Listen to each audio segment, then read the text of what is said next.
La plus grande tristesse de la vie de Nicole Croisille, célèbre chanteuse et actrice française, fut sa longue lutte contre le cancer, qui lui ôta progressivement toute vitalité durant les dernières années de sa vie, et le regret de ne pas avoir pu réaliser pleinement son potentiel musical.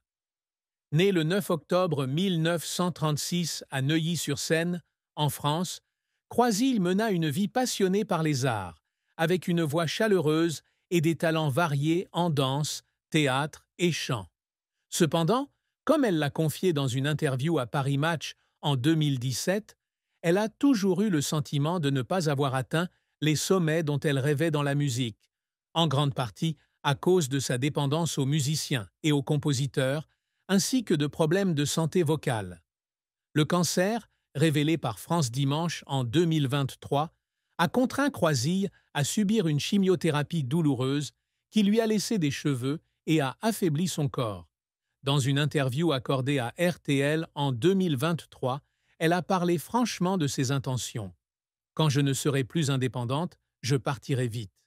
La maladie n'était pas seulement un défi physique, mais aussi une souffrance mentale, car elle a été témoin de son propre déclin, passant d'artiste énergique à patiente dépendante des médicaments. Cette tristesse est devenue encore plus profonde lorsqu'elle a eu le sentiment de ne pas avoir pu mener à bien ses projets musicaux inachevés, notamment son désir de réaliser un nouvel album mêlant jazz et bossa nova, ses deux genres préférés. Un autre aspect de la plus grande tristesse de Croisille a été la solitude de ces dernières années. Malgré son illustre carrière, elle parle rarement de sa famille ou de ses relations personnelles, gardant sa vie privée à l'écart des médias. Dans une interview accordée à Soir Mag en 2023, elle a admis se sentir souvent seule, surtout après la perte d'amis proches comme Claude Nougaro et Pierre Barou. Je vivais pour l'art, mais parfois, je me demande si je n'ai pas manqué quelque chose de plus important, a-t-elle déclaré. Cette tristesse ne concerne pas seulement la maladie, mais aussi la perte émotionnelle et le sentiment d'être oublié, alors que l'industrie du divertissement passe à une nouvelle génération. La carrière de Nicole Croisille s'étend sur plus de 6 décennies, ponctuée de succès retentissants et d'échecs qui l'ont profondément bouleversée.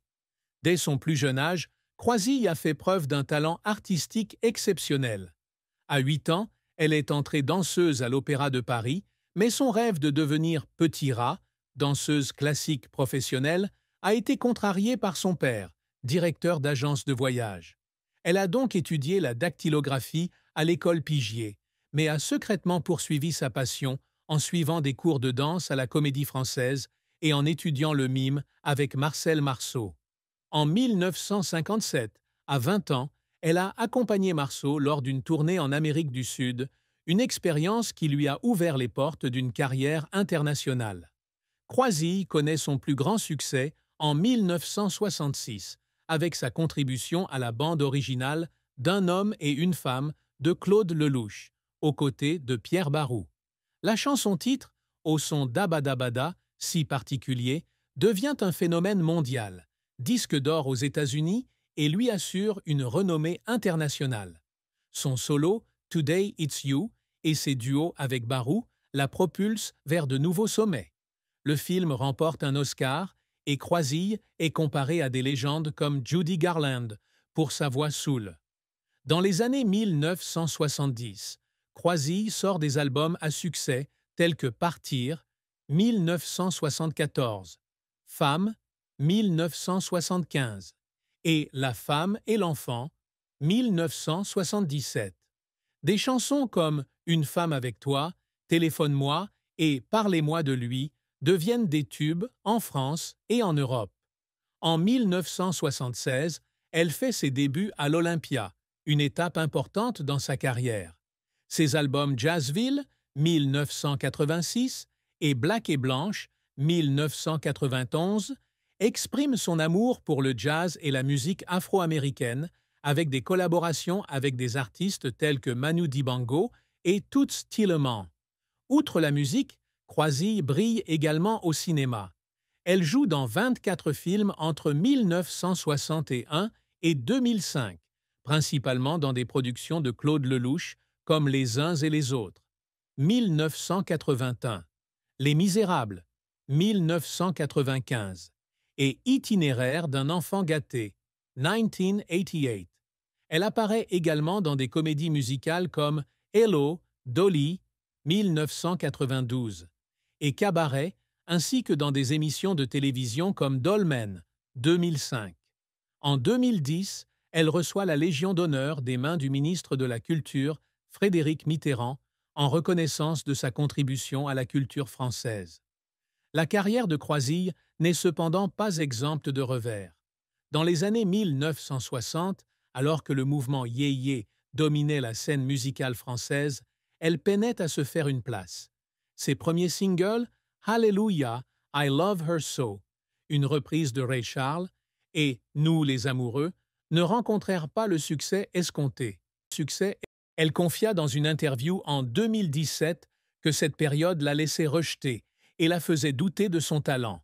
En 1974, Croisille auditionna pour le concours Eurovision de la chanson avec les chansons Tu m'avais dit et Je t'aime un point, c'est tout, mais fut éliminée par Dany.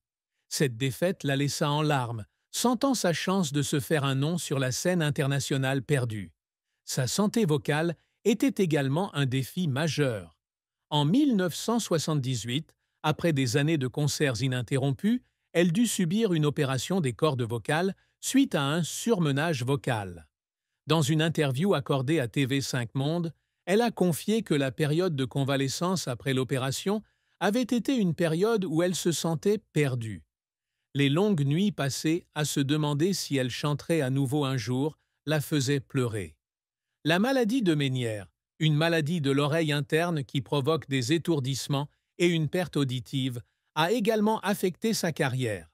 Dans un essai publié en 2024 pour Vinyl Me, Please, Croisille a révélé que la maladie l'avait forcée à annuler de nombreux concerts, ce qui a engendré un sentiment d'échec et d'isolement. Ces difficultés, combinées à sa dépendance au compositeur, puisqu'elle n'écrit pas sa propre musique, lui ont parfois donné l'impression que sa carrière était limitée. Croisille a travaillé sans relâche pour surmonter ces difficultés. Elle a passé des heures à travailler sa voix, à apprendre l'anglais pour se produire aux États-Unis et à suivre des cours de théâtre pour perfectionner son art. Ses tournées internationales, de Chicago à Broadway, l'ont obligée à passer de longues périodes loin de chez elle, ce qui lui a parfois laissé un sentiment d'isolement.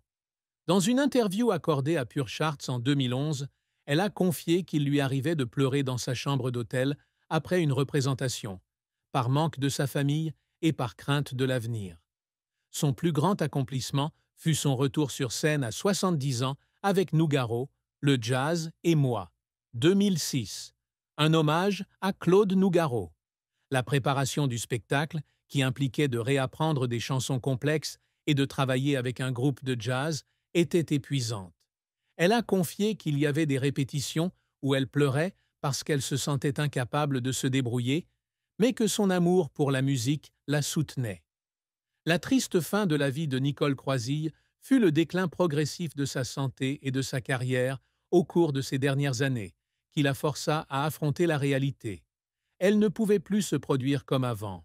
En 2023, à l'âge de 87 ans, France Dimanche rapportait qu'elle luttait contre un cancer et était hospitalisée à Paris. Bien qu'elle se produise encore lors d'événements comme le Gala de l'Espoir contre le cancer en novembre 2023, Croisille semblait sensiblement plus faible. Dans une interview accordée à Soir Mag la même année, elle avouait ne plus avoir la force d'entreprendre de longues tournées, ce qui avait été sa plus grande joie. Ce déclin fut d'autant plus déchirant que Croisille, artiste toujours pleine d'énergie, risquait d'être oubliée par un public plus jeune. Les émissions de télévision et de radio privilégièrent progressivement les nouveaux artistes, et Croisille fut rarement invitée à participer à de grands spectacles. Une publication sur X du 4 juin 2025, issue du compte Hustle LND 1000, exprimait ses regrets. Nicole Croisille était une artiste talentueuse, mais la jeune génération d'aujourd'hui ne la connaît pas. Il est triste qu'une telle voix soit oubliée. Ce déclin n'est pas seulement lié à sa santé, mais aussi à son sentiment de marginalisation par l'industrie du divertissement à laquelle elle a consacré sa vie. Elle a également dû annuler la sortie d'un triple CD d'enregistrement remasterisé en 2024, un projet pour lequel elle avait investi beaucoup d'efforts.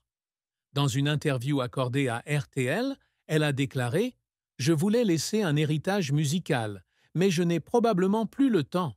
Cette déclaration reflète sa profonde tristesse à l'idée que ses derniers rêves pourraient ne jamais se réaliser.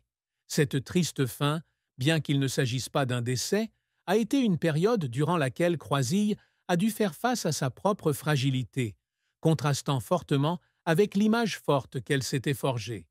L'amour et le mariage de Nicole Croisille sont des aspects peu connus de sa vie, car elle a toujours gardé sa vie privée secrète. Tout au long de sa carrière, elle a rarement évoqué ses relations personnelles et on ne dispose d'aucune information officielle indiquant si elle était mariée ou avait des enfants. Dans une interview accordée à Paris Match en 2017, elle a déclaré « J'ai aimé de nombreuses fois, mais l'art a toujours été mon plus grand amour ». Cette déclaration montre qu'elle a privilégié sa carrière à sa vie amoureuse, un choix qui lui a apporté à la fois joie et tristesse. La plus grande tristesse amoureuse de Croisille approba